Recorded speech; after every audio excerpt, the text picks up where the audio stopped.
So it's, give me 1 second.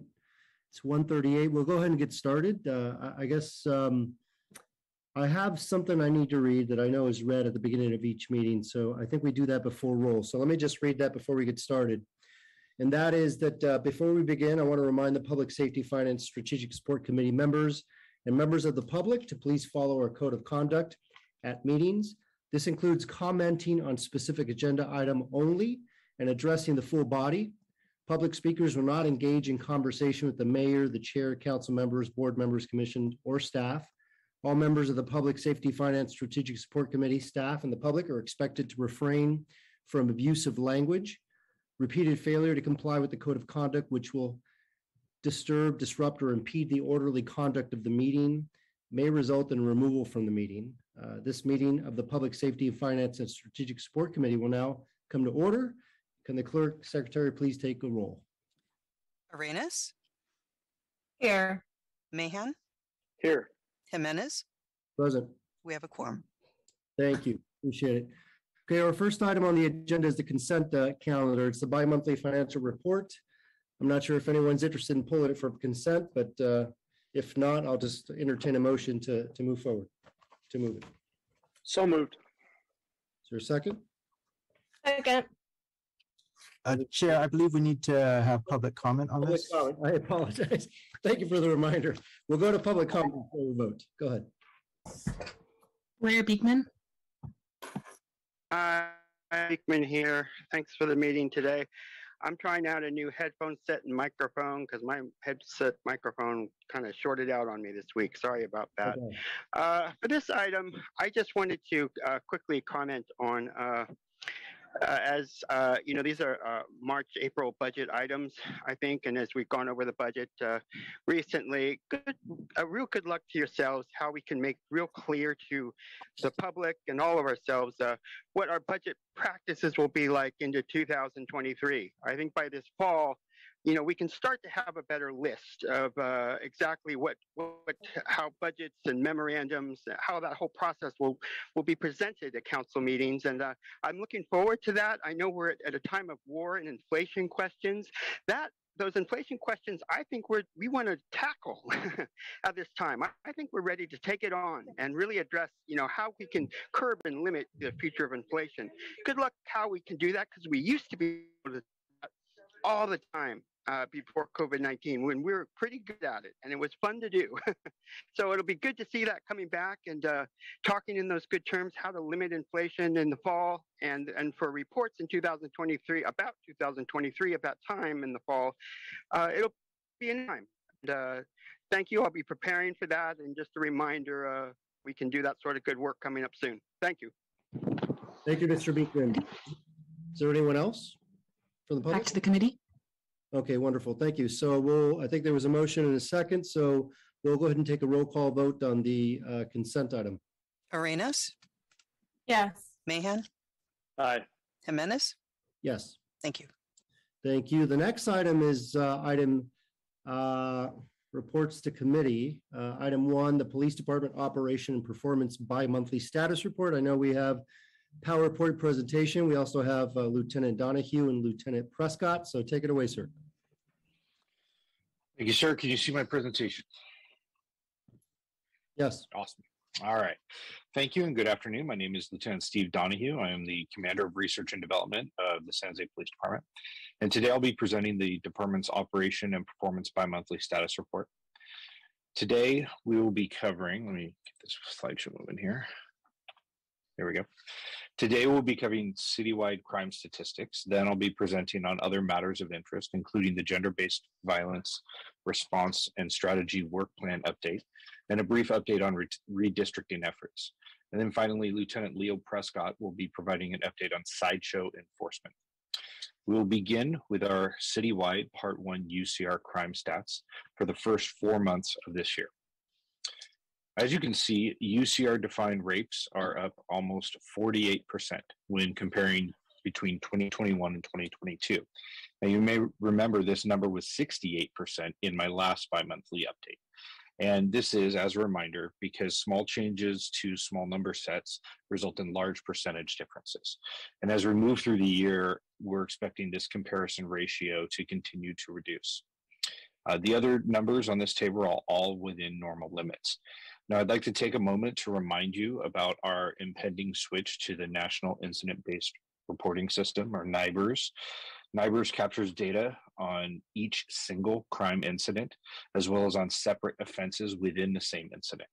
So they also include information on victims, known offenders, relationships between victims and offenders, arrestees, and property crimes. So we're expecting to switch to NIBRS soon after July 1st.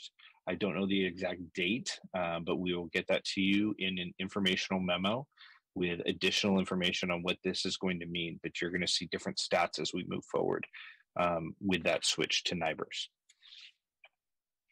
And now I will move on to our gender-based violence response and strategy work plan update. Similar to my last bi-monthly, we're seeing an increase over 50% in UCR-defined rape offenses when comparing the first 4 months of this year to the last 4 years. So we took a dive into those numbers, and here's what we found. There's really two main issues at play. The first is we're continuing to have an unusually high number of cases that we turn over to other agencies because they occurred outside our jurisdiction. And the other is that we are seeing a lot of historical reporting over 2 years old, so pre-COVID lockdown. Now, we don't know why that is. It's just an anomaly that's happening right now. It doesn't indicate an increase of rape incidents within our city and within this time period. These are historical and they are outside our jurisdiction. So we're watching the increase, and I expect to have more information on this for you at our next bi-monthly. I've asked SAIU to take a deeper dive into those numbers and try to figure out why are we seeing all these outside the city and historical cases coming forward right now. Outside of that, the rape numbers, we are seeing the rest of these numbers within the normal limits for this reporting period and the first half of the year. These charts show the current status of both the city and countywide work items since the inception of the gender-based violence response and strategy work plan, and there are no changes to these charts since my last report. This table shows the San Jose work items. Again, there are no changes to this table since my last report. And this table shows the countywide work items. Again, no changes since my last report. And this last one is the graphic that shows the status of the Sexual Assault Bill of Rights. Now, for a long time, we've had this one thing left, this in progress for resource cards. What happened was that a card was developed, it was prepared, and then an error was discovered in the card. It needed to be reprinted. This is done by the county. It's outside our purview of effect, and there's nothing we can do about it. The county is waiting for the cards to finish being printed, and then they'll be distributed. As soon as we get them, they'll be out on the streets, but that's what we're waiting on. There were 45 qualified adult safe exams and 14 qualified juvenile safe exams during the reporting period. And of those 59 qualified exams, we saw 29 individuals move forward with the exam. Now, as you can see, there are big gaps between qualified and not qualified. And we looked at these numbers as well. So what we found was two things. One, the historical reports that we're seeing a lot of created an environment where the not qualification was because it was historical. And the other part is that these were incidents without penetration, or they were over the clothing, or there was no elements of sexual assault. So this leads me to a very exciting announcement, and I'm very happy to be able to say this. So on June 9th, last week, we disseminated a training bulletin department-wide removing the option of qualifying safe exams. So through a collaboration between the city and the county, every individual, whether adult or juvenile, is going to be provided a safe exam regardless of when the assault occurred. So in addition, sexual assault nurses will no longer need to obtain law enforcement approval prior to performing the exams. So this means there will be no longer a delay waiting for law enforcement approval when a survivor arrives at the hospital asking for an exam and the commencement of that exam. We're very happy we could get this level of survivor-centric approach across the line, and we're looking forward to how this will benefit survivors in the long run. Now, based on this new development, and with the permission of this committee, we will no longer need to report back on qualified versus non-qualified SAFE exams because all exams will be qualified. So if you're okay with it, I would like to remove this slide from the deck for the next bi-monthly presentation. And now we will move on to redistricting. So we are still in phase one. The RFP is closed and we're currently in the evaluation phase. We're expected to complete the evaluation phase in August, which bumped out the subsequent implementation dates 2 months. And I've changed those on this slide so you can see them. We will have additional information for this committee at the next bi-monthly update after the completion of the evaluation process. Now, right now, as we've done in the last few presentations, I'm going to pause if there are any questions or comments from the committee. And if they're not, I will continue and pass it on to Lieutenant Prescott, who will be presenting on Sideshow enforcement. I think, yeah, let's just entertain the questions now. I think Councilmember Arenas has her hand raised. Go ahead, Councilmember Arenas. Okay. Thank you so much for the presentation. I'm really excited about this new update, and I want to thank you for all the work that's gone behind closed doors to get to this point where they're all survivors will be able to receive a safe exam regardless of when they are reporting and how that transpired. And so I've got to just really commend all of you.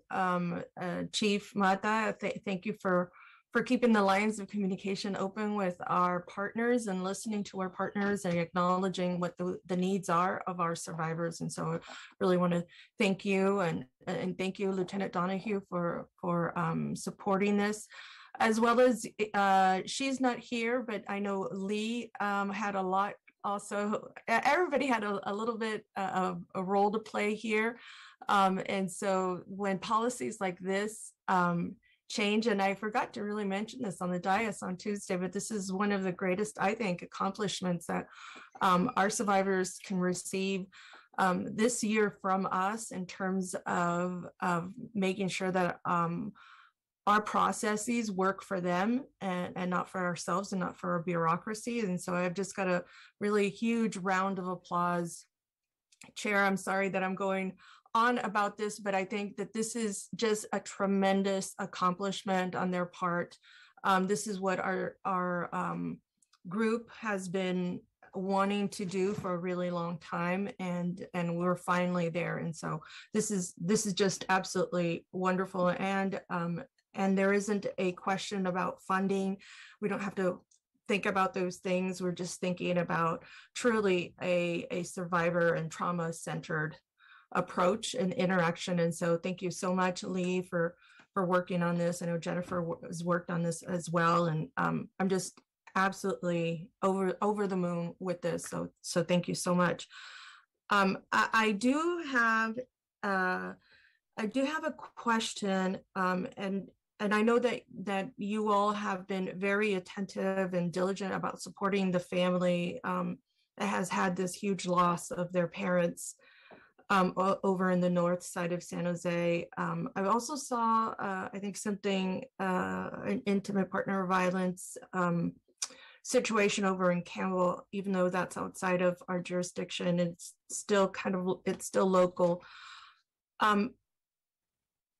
I want to know what, if anything, can we begin to do in terms of campaign or engagement with our families in order to motivate our children to share with a close adult, a trusted adult, about some of what they're experiencing, so that they can not necessarily be removed from this situation, but so that the family can receive that support services before we get to a tragedy. What is it that we are hoping to do in these next couple of months while we wait for school to start back up again. Well, thank you, Council Member. That's the question is, it's a difficult one to answer because we are out of schools right now, right? The kids are out for the summer.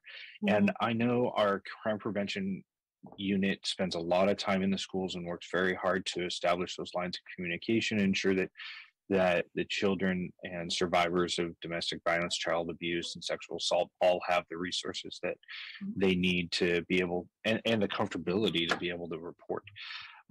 During the summer, we do see reports come through other entities, through day camps or family members coming forward during the summer. So it's not like they are stopped during the summer. I think right now we are going to continue that campaign of providing the services to the survivors as they come forward, working with our community-based organizations like the YWCA and Next Door Solutions to ensure that advocates are provided. We're going to continue to be out there with patrol and talking to kids, and you'll see a lot more community events this summer as we're ramping up. We have for example, a coffee with the cop coming up this weekend where we're expecting a couple hundred people to come out. And so things like that, you're going to find that we are out there in the community doing what we can to ensure those lines of communication stay open. Yeah. One of the things that we've shifted over in PRNS is to have more place-based locations that are free for our community to take advantage of. For example, a lot of the San Jose camps where there's a lower income neighborhood, we are going to provide free classes essentially, and that's the new road that we're paving in order to be in the places where we really are needed versus where people can afford us or afford the classes. And one of the things that I'm thinking is that it would be wonderful to see some level of partnership. And Lee, this is something that I think needs to get worked out maybe with PRNS and our crime prevention unit chief, that there could be visits to some of these classes where we know we are targeting a certain zip code, where we're targeting certain communities, and that we know that these kiddos are basically a captive audience for us in order to engage them in trust building or just awareness of not necessarily of consent, but of safe touch and that kind of conversation. Is that something that we've ever done in the past, or that we can potentially look at begin doing? Thank you, Councilmember. Yes, we've done that with, like you said, the safe touch and relationships, right, in our youth. So it's just something we can definitely partner with our stakeholders to see what type of programming they already have, so we can partner with them. And you're absolutely right. This is an opportunity for us to not only during the summertime, right, with these events, but moving into the school year, is to provide that education to our youth, not only in having healthy relationships, but also in what they see at home in regards to domestic violence and how to process that and maybe report it as well. So this is an opportunity for us as well to conduct outreach with our advocates in partnership with them. Did you want to add anything, Lee? Sorry, I saw you leaning in. Wasn't sure. I was captivated by the chief's comments. I'm sorry. He is very captivating. Let me tell you, he's speaking my language with a lot of these wonderful changes that I'm seeing and movement to support our survivors of intimate partner violence and sexual assault. I'd love for us to have a conversation offline on how to really make that happen this summer, if that's something that's possible. I know that we've seen this increment of sexual assault whether it's in intimate partner violence or for our young children.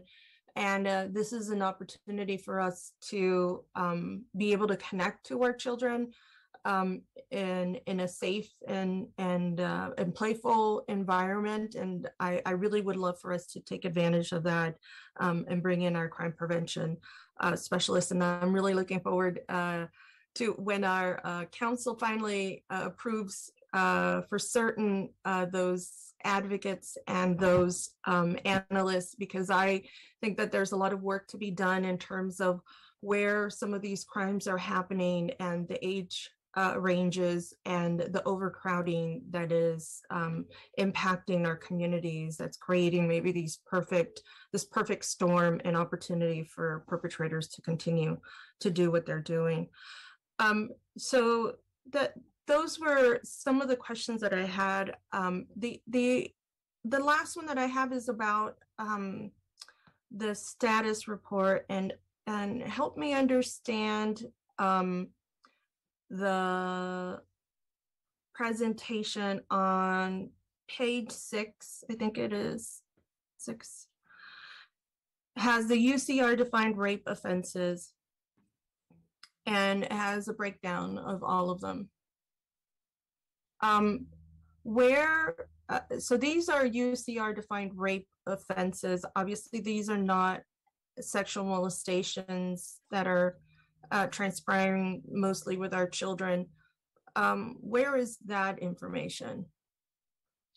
So these are the offenses that are included under the title rape for reporting to the Uniform Crime Report. So we report out bi-monthly on just what we report to UCR. The crime of 288 of the Penal Code is child molest. That is not one of the rape offenses. If that child molest were a rape, it would show up in here. Yeah, I thought that this is one of the changes that I had asked early on, so that we can keep track of what was happening with our children out there, since they're the largest number of survivors versus intimate partner violence, or maybe this is not intimate partner violence, but these are strangers maybe attacking some of the survivors here in this particular slideshow. When is it only in the annual that you bring it back up? So annually, we report out on all the types of events that sexual assault investigations reviews. Everything. We talk about human trafficking. We talk about child molest. She reports on that annually. We don't gather them quarterly like this, or even bi-monthly is more frequent. The data is gathered and then conglomerated for that annual report out in the spring. Yeah, I think one of the things that I'd like to see is for us to have a baseline and in anticipation of some of these analysts that are coming in, that we hopefully have on a quarterly basis these kinds of reports, so that we can see not in a year looking back, which I feel is almost not too late, but depending on how the school year is framed within that incident, it may be too late. The kids are in summer school. It's time, there's too much time that's gone by. We're consistently looking back, and I know that this is not a kind of crime that we can interrupt. We certainly can prepare our children to be their own advocates and share with an adult. But I'd like to have a closer look on some of these children impacted crimes, so that we can see where they're at, and if the perpetrator happens to be the same in many of the different cases. That's one of the things that I don't know that we have been able to gather, is to see who those perpetrators. We know who those perpetrators are, but we don't know if they're repeat offenders and where those children are in terms of repeat offenses. Anyways, I'd like for us to begin to think about how we're going to monitor some of this information so that it makes sense to us and it's creating a picture in terms of trends and patterns for our children as best as we can, so that we can then figure out what are the best strategies to use to address those patterns and those trends. Does that make do you mind sense? if I need some clarification on a couple of things, if you don't mind. So the first one is, you asked about child impacted crimes. So for children impacted crimes, all the things you see on the screen now do include juvenile incidents. So we don't differentiate when we report to uniform crime reports. So it's both children and adult. Are you asking for this to be further broken down into? No, not necessarily. I mean, we can take a look at that breakdown. That would be interesting to see. I think we've done it in the past, and we've seen that the greatest number of survivors are not necessarily in intimate partner relationships Right. when we see the overall numbers. But what I'm asking for is for us to include some of the sexual assaults, some of the lewd, and I forget exactly what the title is for that particular crime. But I think you mentioned it as a 288. Yeah, so we can absolutely do that. I think it's a staffing issue right now. As you know, we have one analyst that does all Right. of sexual assaults, Right. and it's challenging for her to gather up all the stats that I Right. need for this already. Right. I'm hesitant to ask her to do more until we get more. Lieutenant, I'm saying this in anticipation of our council saying yes to our future analyst. Yes, Yeah, so if I could jump in, I think what the council members saying is, we're not adding those resources in this budget. It was direction, as we look forward to putting together next year's budget for 22-23, those additional resources. But this year, spending a little bit of time looking at some of these and breaking them out where appropriate, so we do have a little bit of a baseline. yes. So as those additional resources come online, you as the council can see if where you're putting the money is making a difference, quite frankly, which I think is really important for you guys and for us to have that data. But then also with those additional resources, we can really have additional personnel that can break down the data, see what trends are surfacing and what insights those derive for the chief and Lieutenant Donahue and all those involved to go ahead and make operational decisions or policy decisions for you, council member. Mm-hmm. Yes. So let's see if we can get as much as we can in terms of a baseline now, if that's possible, and in anticipation of these analysts that I'm just super excited to hopefully we knock on wood, salt over my shoulder, fingers crossed that everything goes well, and that we will be able to have access to this resource. More importantly, the information that will help us determine how to best address some of these patterns and what these patterns and trends are really telling us.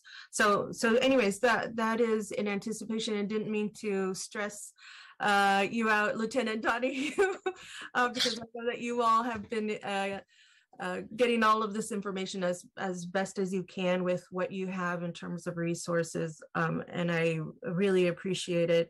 I also really appreciate what our police department has done, Chief, in response to the 6 children who are now left in this world, to be cared for by other relatives other than their parents, because of intimate partner violence, which is absolutely just tragic. But we know that there's a lot of situations that lead up to this, and it doesn't have to come to this end. Anyways, I really appreciate all of the work that you've all done, and where we are. I'm just absolutely really proud of all of the work that you've all done. and where we're at right now and the work we're about to complete once we get additional resources. So thank you. Oh, and motion to approve. Well, Second. Oh, actually, we have more of the report. yeah, we're not even done with the presentation yet.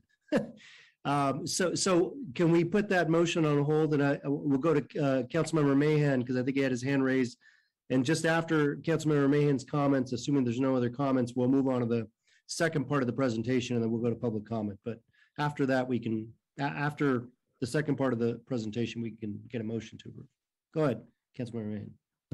Perfect. Thanks, Chair. Appreciate it. And I'll be super quick. I just wanted to add my thanks to staff for all the work that has gone into reducing barriers to safe exams. And I thought we'd be remiss in not noting the tireless advocacy of Councilmember Arenas, who was so kind to thank everyone, but didn't say anything about her own advocacy and leadership on this for a very long time. So I just thought that should be noted. And that's all I had, Chair. Thank you. Ditto those comments. We see her in action every Tuesday and every month here on PizFizz. So we certainly thank you for all your efforts, Councilmember Arenas. With that being said, let's move on to the second part of our presentation. Take it away. All right.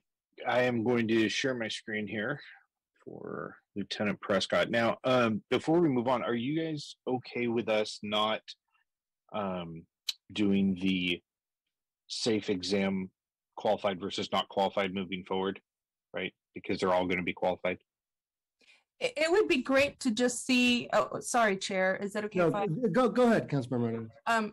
It would be wonderful to see maybe on an annual basis, just looking back to see what that looks like, and just to ensure that, everything is on track. I think if we talk about it more on the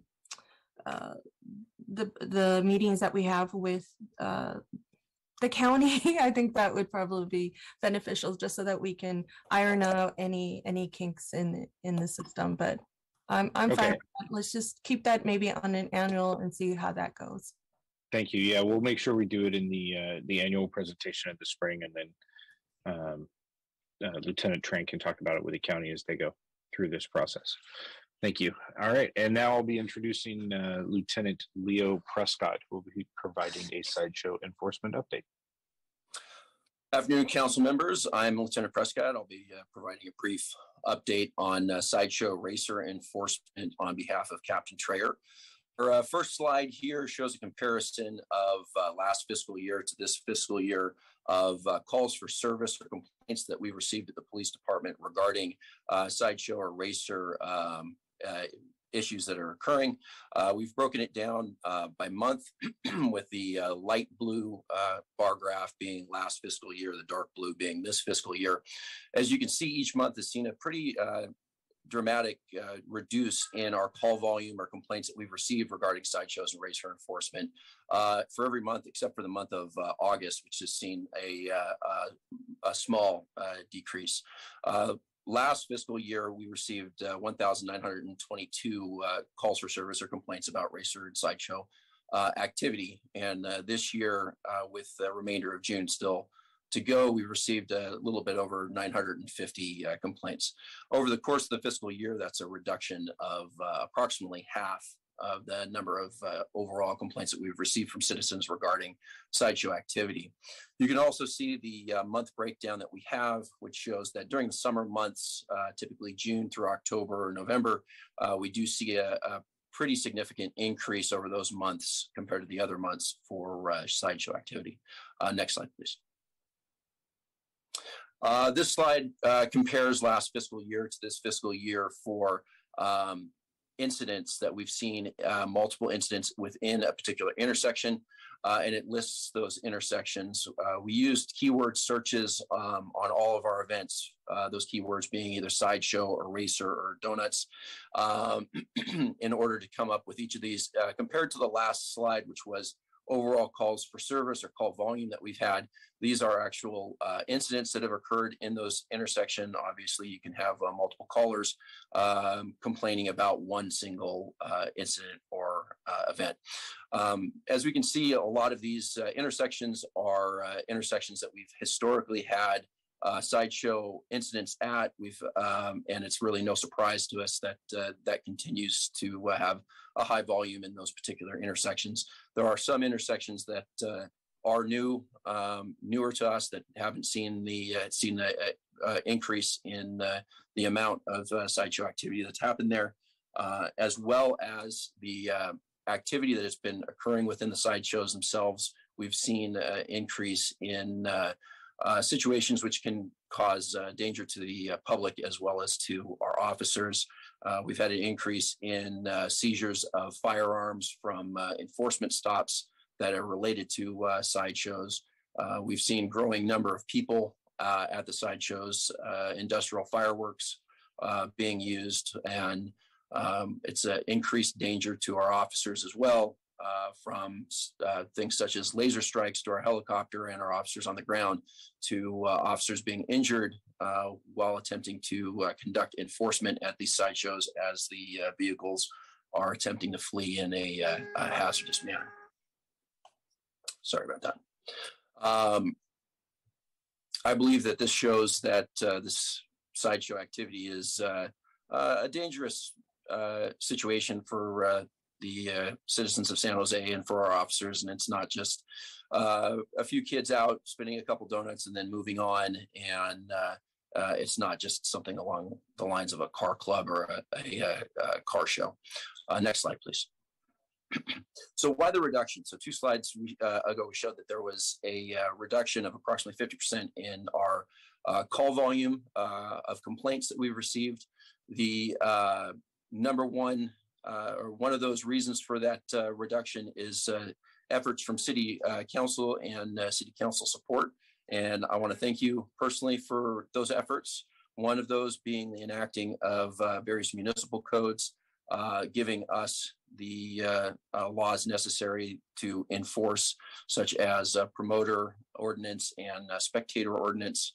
Also through your public support of the police department, as well as condemning of the sideshows, so that it can help educate the public of the dangers that are involved, as well as, of course, the funding that has been provided for our officers to be able to help combat the sideshow racer activity.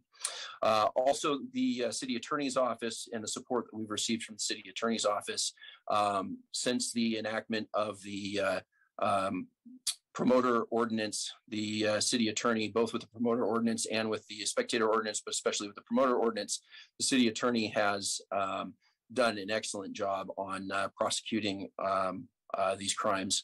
In particular, one of our major promoters of sideshows has seen a dramatic decrease in promotions here in San Jose since the City Attorney has started prosecution against that person.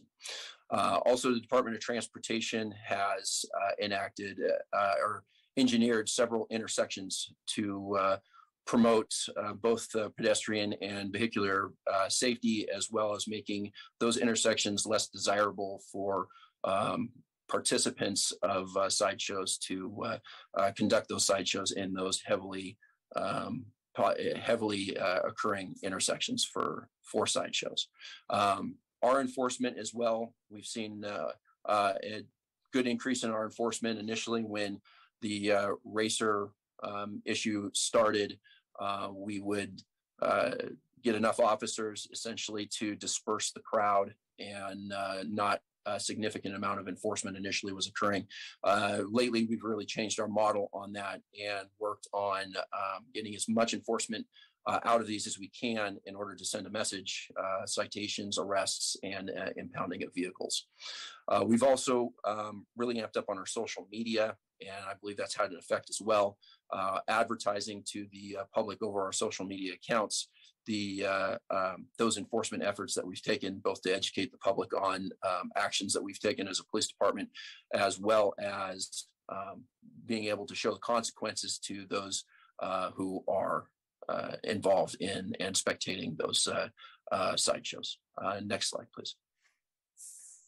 So where can we do better? What can we do more? Or maybe more appropriately, what can we continue to do to continue to see a successful decrease in the call volume that we've seen. Number one is to continue our work with the Department of Transportation on creative infrastructure solutions that can deter sideshows at those heavily impacted intersections. As we move forward and Department of Transportation continues to engineer additional intersections, they're also engineering intersections in different ways to determine which engineering efforts have the greatest effect in deterring that activity. And of course, that will take time for us to make that determination.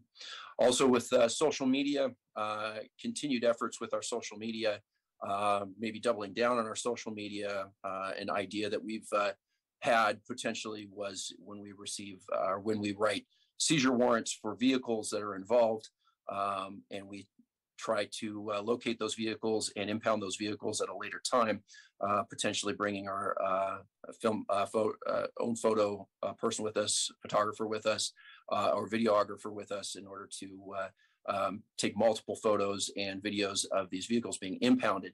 A lot of these vehicles are highlighted on the racers' own accounts.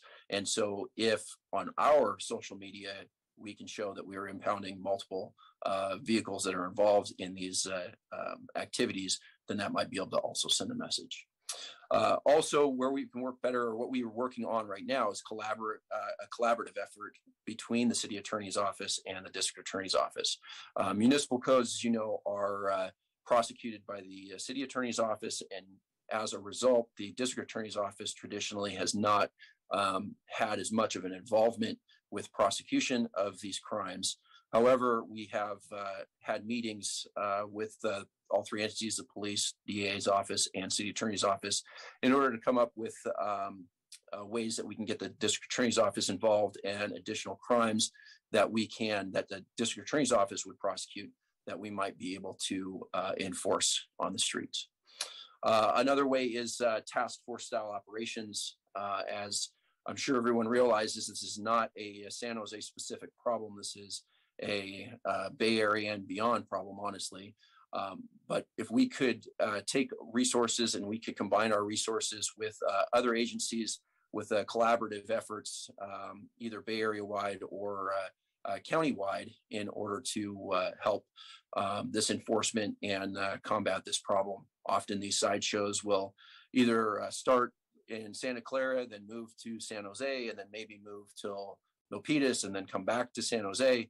And as a result, when we conduct our enforcement, we typically have, we hit that city barrier of our city boundaries, and then that we no longer are enforcing. So with a collaborative task force style operations, we might be able to help combat that. And of course, last, with continued overtime funding.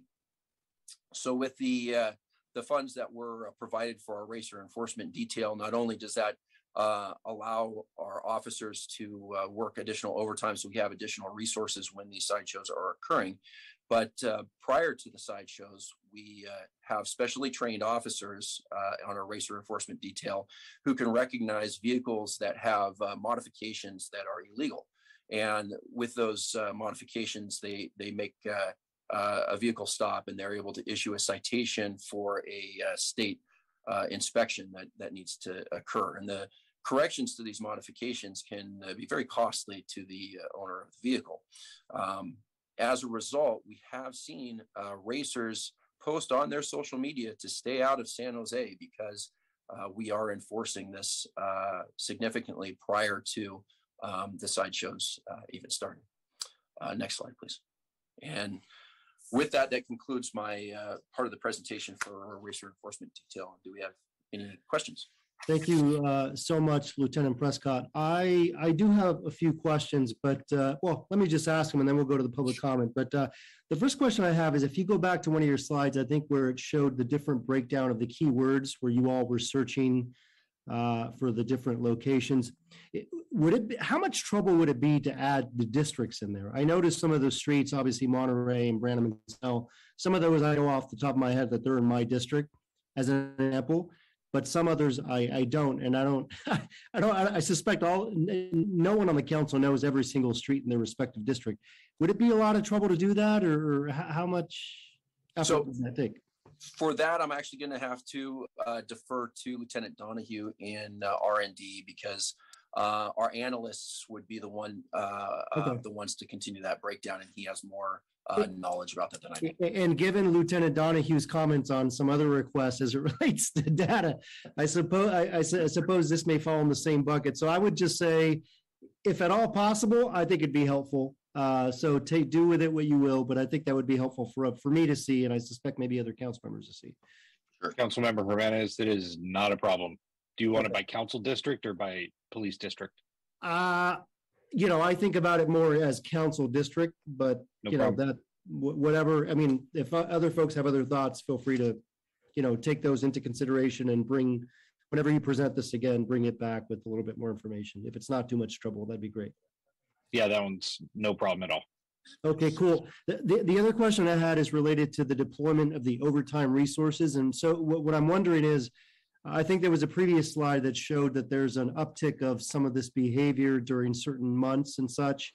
I imagine probably certain times of day, things of that nature. So can you talk a little bit about how you all are deciding when to deploy the overtime resources to really combat some of this? How you make those decisions? Sure. Obviously, we want to be able to deploy during the highest, period of time where these are occurring the most, which of course for us would be essentially 11 o'clock p.m., 2300 to around 0300 or 3 a.m. in the morning. Unfortunately, when we're talking about overtime, there are other factors that are considered. And the number one factor, honestly, is getting our officers to be willing to do the overtime. Because of our staffing that we do have with the police department right now, there are overtime opportunities for our officers, and a lot of overtime opportunities for our officers.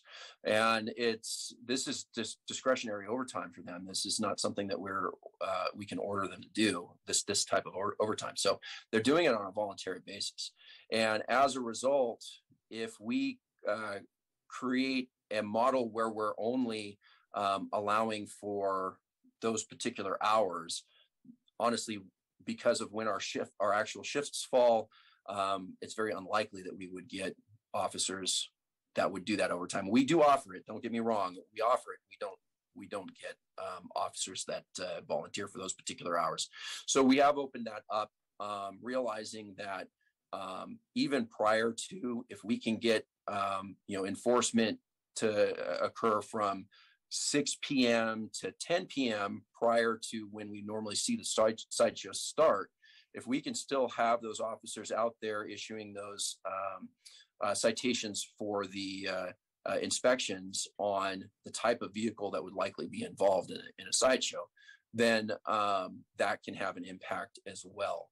So to answer your question, there are several factors that are involved. Obviously, we do know those times that both of the month, of the day, of the day of the week, of the hours that we have. We know when those resources are needed the most. We do request officers to work during those times, and we do get some response. However, we also offer those during other times where we know that will still have an impact. Of course, when we're talking about the months, we do offer more when we see those heavier months, June to October.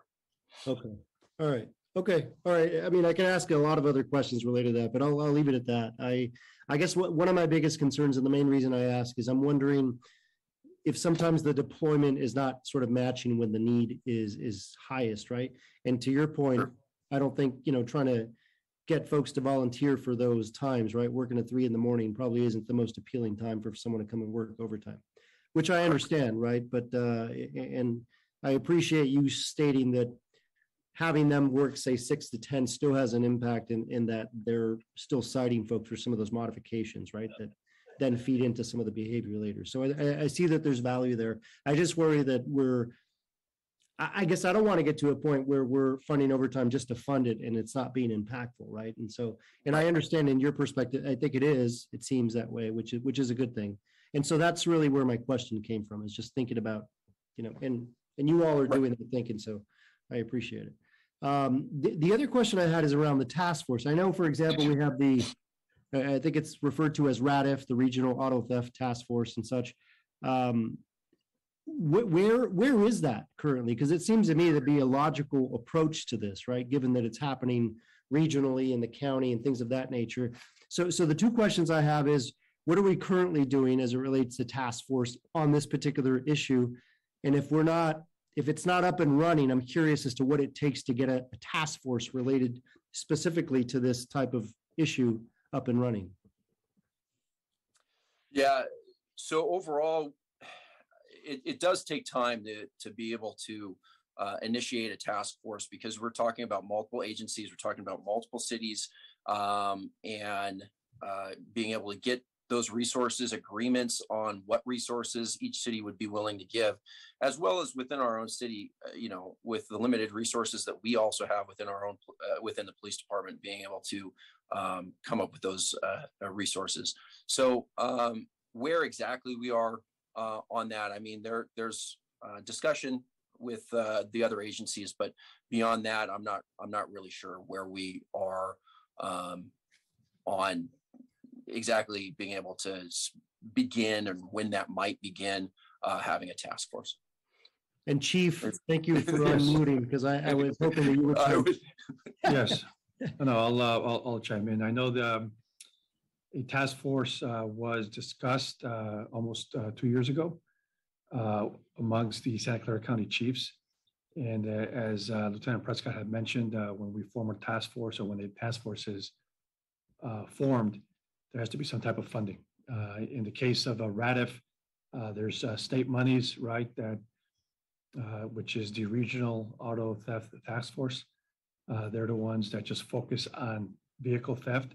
So there's state funding that goes into a host agency, which we're part of. We're not the host agency, but we're part of the RADIF. So RADIF is primarily in our city, just given the number of vehicle thefts that occur here in San Jose. So that task force is up and running.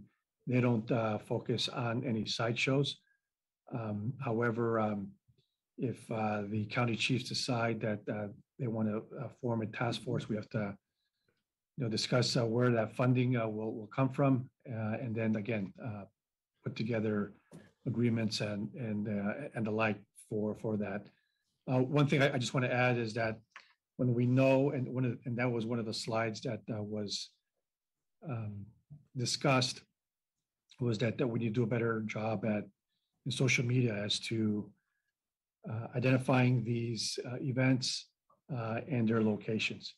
Once in the times that we have been able to do that, that's when we have an operational plan, and that's where a majority of those overtime funds are used to target those specific locations and those dates and times. However, as we know, these things pop off just in an instant.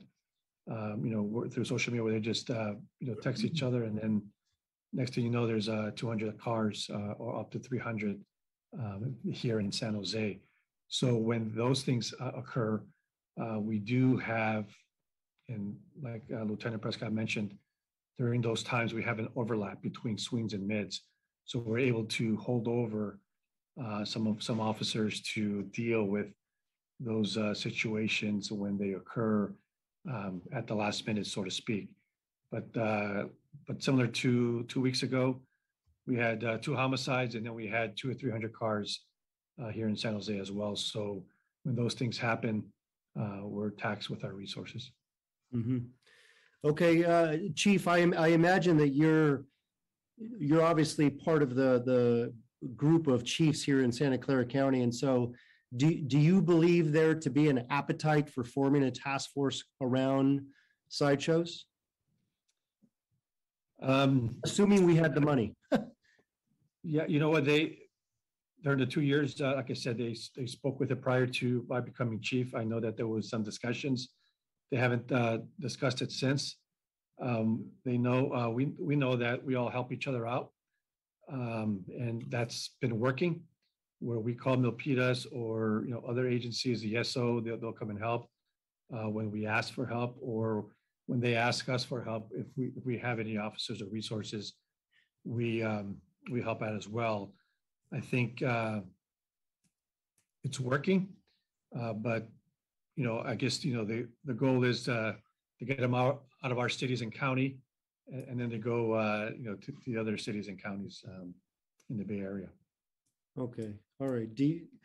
Yeah, I guess because there isn't. I mean, it seems like there's an informal sort of mutual aid type of situation in which we all help. Which I think is a good thing, obviously. So I'd like to, I'd like to think that, assuming in the future, if you think there's value in moving forward with a more formal task force, I think it'd be a worthwhile conversation to have. And I think we all, and I look to you as the head of the police department to determine whether you think that's reasonable or not. And if you do think it's reasonable, then that's when we start poking Lee and other folks, Sarah, Sarate, and other, I think I saw Zane on the meeting, but folks to maybe go explore, see if there's state monies to go get and help fund a task force. So that's an interest of mine, assuming you think there's some value there. And so I guess, I assume what we're doing is it's working to a certain extent. So if you ever think that's necessary, I'd love to hear from you in a proactive way as to whether you think that's a step we need to take. So I'll just say that those are all the questions I have. I don't know if you want to respond, but or Lee, I saw you sort of approaching the microphone, or if you will. But anyway, those are my thoughts. I don't know if any other council colleagues have any other questions. I don't see any of the raised hands. I think, Lee, did you want to say something? I see your little box light up. I don't know. No, not at all. Okay, all right. We'll go ahead and go to the public, assuming there's some public comments. Blair Beekman. Hi, Blair Beekman here. We tried things a little different today, and you had questions after two of the police items that you went through. It's an interesting way to work. It took a long time to go through that before you got to public comment. I don't know if it's the best way in the future, but I'm willing to be open. Hopefully my public comment now can offer something a bit refreshing, and you can have a bit more dialogue after this portion of public comment. My thoughts, a few thoughts that I had on I guess mostly the first section is, good luck how we can talk about, with the domestic violence issues, the future of a police peer review program that I know you guys are working on and have created within the new domestic violence questions. But, to live the true potential of the peer review program, what it's capable of for police, good luck how you can do that, and always be looking into that and how to broaden and open and expand its scope. There's going to be a lot of community meetings this summer, with the Reimagine Task Force going back to their own, work groups and persons. I think it's a subject worth talking about, and good luck how we can talk about the issue. It was also mentioned about there's weird data collection discrepancies going on. It's nice that you caught that as a police department, and your practices are coming to you and data from like pre-COVID and early COVID. Hopefully it's a sign that these are ways people are trying to get out of the era of COVID to go back to these previous statistics. And an also reminder that since November, we've been doing a lot of more ALPR stuff, and that's doing a lot more data collecting.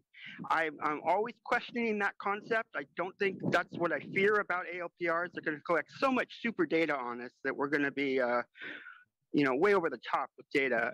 Good luck to address these issues. Check into ALPR stuff and learn how to modify that. Thank you. Back to the council.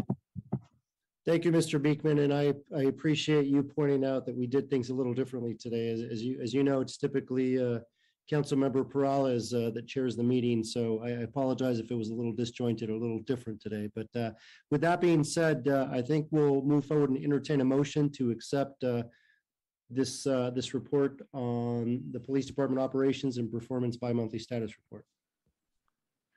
Motion approved. Second. All right, we have a motion and a second. Let's have a roll call vote.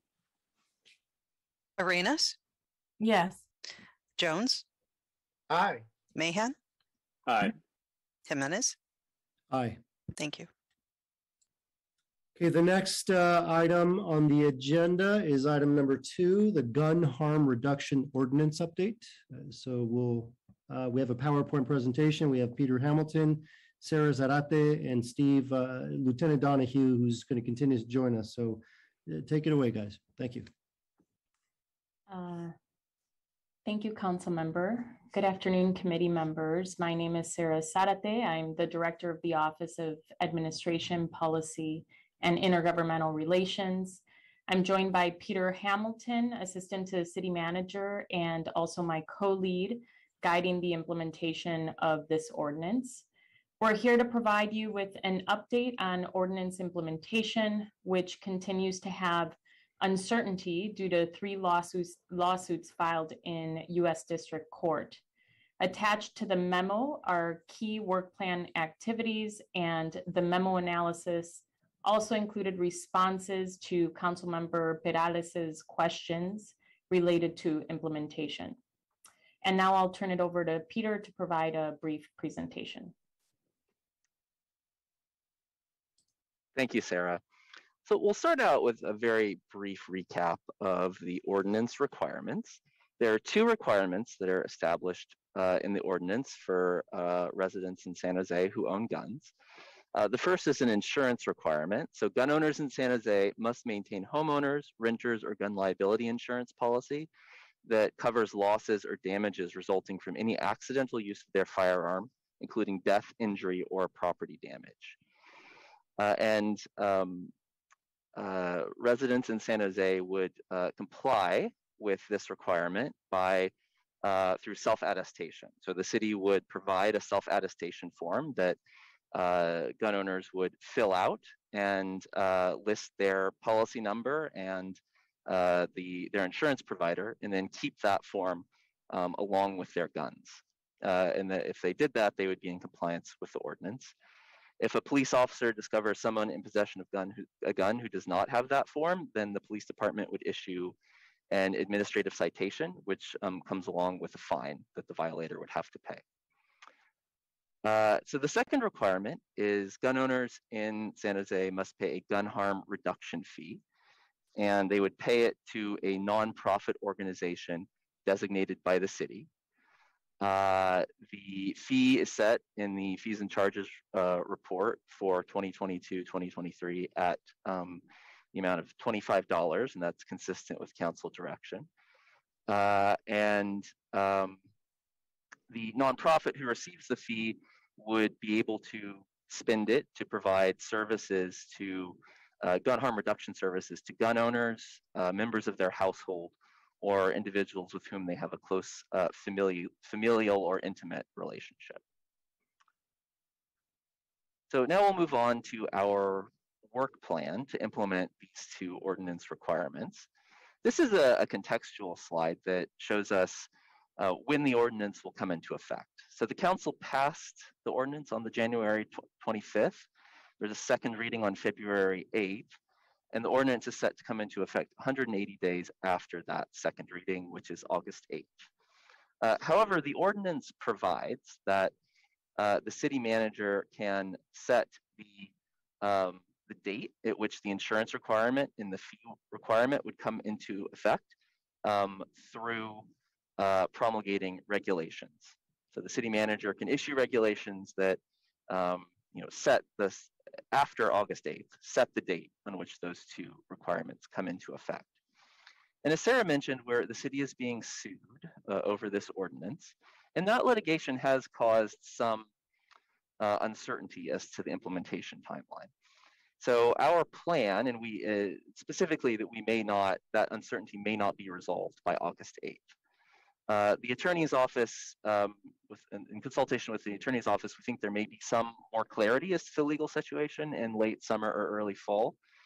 So our plan is by the end of June to issue city managers regulations that suspend implementation of the ordinance after August 8th, and then give ourselves the opportunity in August or September to reevaluate the legal situation and decide what a reasonable implementation date might be. And so in the next slide, this slide shows us what that might look like based on the legal situation. So this is our work plan timeline for the insurance requirement specifically. We've been working with the police department and the finance department over the last few months to prepare implementation of the insurance requirement, and we'll continue working with them. We would anticipate being fully ready to implement by August. And in that late August, early September timeframe, we would assess the litigation situation. If it seemed like the coast is clear and we're ready to begin implementation, we would issue a revised version of the city manager recommendations that would set a firm implementation date for the insurance requirement. And the fastest, the quickest timeline we would expect if everything goes well in August and September would be January 1st, which is what's shown here in the tentative box. So leading up to that January 1st implementation date, we would conduct a public outreach campaign. Probably the most significant factor in successful implementation will be just that gun owners know about this requirement. So the public relations campaign would be pretty important. So we would conduct that through the fall, and then by January 1st, the requirement to have that self-attestation form with your guns would come into effect. And then the next slide is the same kind of work plan, but this time for the fee.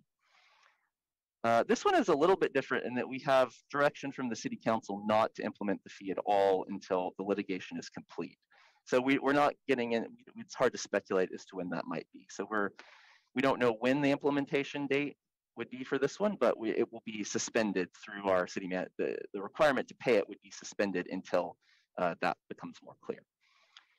But we are still planning to move forward to prepare for implementation. As I mentioned, the fee would need to be paid to a designated nonprofit. Staff is recommending that we select this nonprofit through a procurement process. So leading up to August, we would prepare for that procurement, again, assess the litigation situation, make a determination as to whether it made sense to move ahead at that time, and then conduct the procurement process beginning in September, starting with an RFI. And our goal would be to have a nonprofit under contract by the end of the year. And I will also note that at the same time that the council approved this ordinance in January, the council also directed us to bring forward a study session on gun violence prevention. And we anticipate going to rules next week to set that study session for August 15th. We would use that study session as an opportunity to give the council an update, a brief update on our progress based on this work plan, and inform the council if there's any more clarity as to what the implementation timeline would be and whether any of how will we be proceeding with our implementation activities.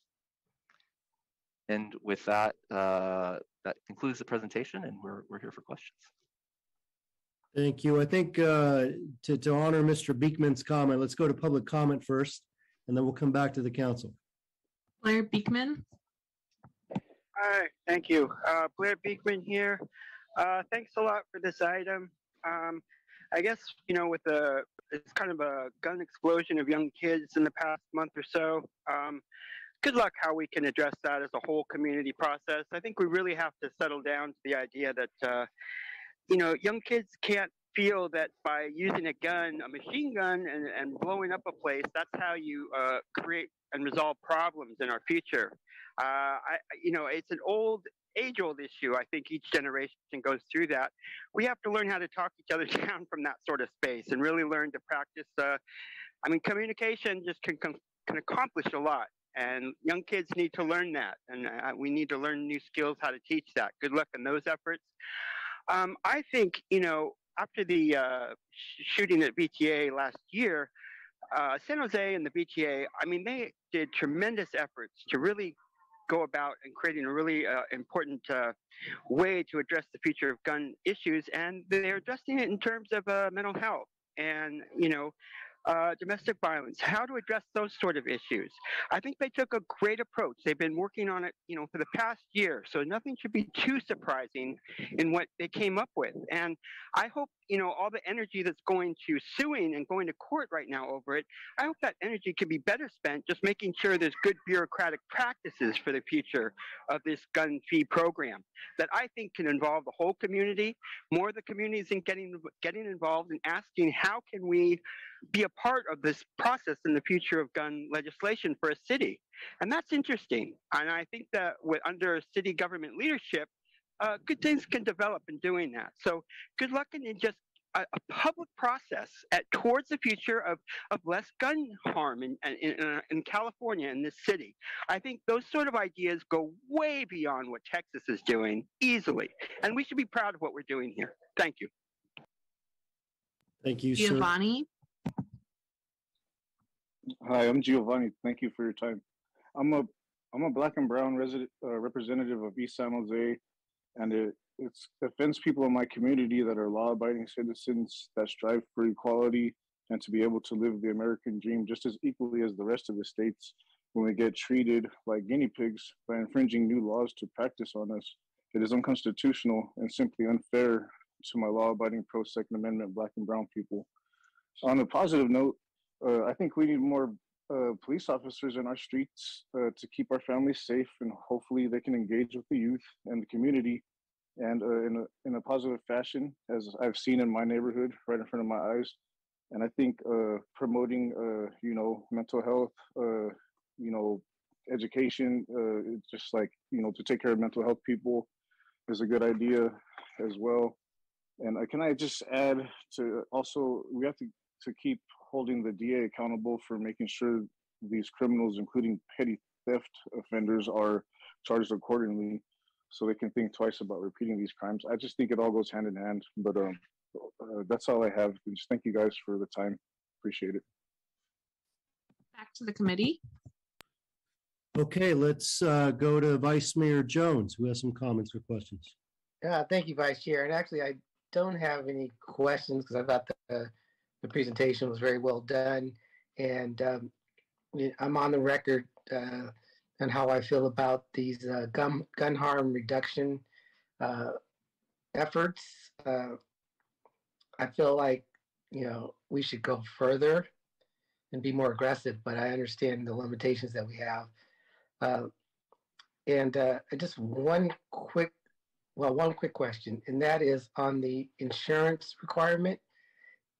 If they're not able to provide their paperwork at the time when the officer requests it, is it similar to like vehicle registration where if you don't have it available, you get a citation or a warning and you have to produce the documentation? Do you want me to take that, Sarah, or do you want to? You unmuted first, so I thought you were. Go ahead, Lieutenant Donahue. Go ahead. I'm quick on the draw on this one. So what will happen is actually they're not going to get a citation at that point. What we're going to do is we're going to write a report about it. That report will be an administrative citation request. It'll go to our permits unit, and our permits unit is actually going to follow up with them because maybe they didn't have it on them. Maybe it wasn't with the gun, or maybe they weren't aware they had to have it with the gun, that kind of thing. We'll do a little bit of outreach if that's the case. And if they just said, you know what, I'm not going to get insurance, okay, then we'll issue the administrative citation. But we'll give them a little bit of leeway here, and there's some education that'll happen on the back end so people aren't going to walk away with a ticket right away. Great. Thank you, Lieutenant Donahue. And just on a final note, I heard from, gun owners and members of our community that, this is not going to make a big difference or it's not going to have an impact. And my response to them was, if we can save one life, then it will have an impact. And so, again, thank you for your efforts in moving this forward, and I'm looking forward to the implementation. And I want to make a motion to accept staff's report. Is there a second? All right, any other comments? I don't see any other hands raised. I think you stated that very well, Vice Mayor Jones. I appreciate that, and I wholeheartedly agree with your sentiment. So With that, let's have a roll call vote, please. Arenas, Yes. Jones, Aye. Mahan, Aye. Jimenez. Aye. Thank you. I also want to say, Vice Chair, thank you for that compliment. I'm going to write that down in my journal for today. Yeah, feel free. I'm the wind beneath your wings, Vice Mayor Jones. Anything You are. You Thank really are. All right. Before this devolves into something else, let's let's wrap it up. I think we're at the end of our meeting, so open forum, please. Blair Beekman. Hi, thank you. I also felt Vice Mayor Jones offered some interesting words. Thank you. I very much tried to play the middle ground, believe it or not. I think simply the more guns you have, the more the chance there's going to be harm. And we're going to have to deal with harm issues with more guns. And in California, we're really trying to address that. And other states are not. And that's why I feel we're fairly far ahead of things. So good luck in your work and efforts. And that we can all be a part of this process. And that's what's interesting. With that said, I wanted to, I think we're at a time that I think we're feeling pretty dismal about ourselves as a community and as a society overall. And I tried to bring up a list yesterday, and I've been trying to bring it up, learning how to say it. There's 4 or 5 items that, there's tenants' rights issues, worker rights issues, Medicare for all issues, the ideas of openness and accountability with community technology practices that I do. And, the future of Reimagine and addressing law enforcement and our military prison industrial complex. All of those items are ways that I think all parts of the community can take part in and really ask questions about and work towards policy changes within our community, the Bay Area community. A lot is possible at this time. And the projects and practices that are addressing government itself and how government practices. So I think these are ways that people who are feeling so alienated by government and the process at this time, if they want to get behind some good progressive leadership on these ideas, they can have a really important voice towards the change they're looking for and that we're all looking for. And that's how you would create community and sustenance between each other. I think that's our future of positives and good practices. Good luck how we can be doing towards these good things. There is a hope. Giovanni. Hi, thanks for letting me speak again. I just wanted to thank everyone here for contributing to making our communities a better and safer place. And thank you, Council Member Sylvia Arenas, for serving my district. I personally think you're doing an amazing job. And that's all I have. I just wanted to thank everybody for your time. Back to the committee. Okay, I think that's about it. This is the last meeting until August. So everyone have a wonderful July break and we'll see you soon. Thank you. Thank you.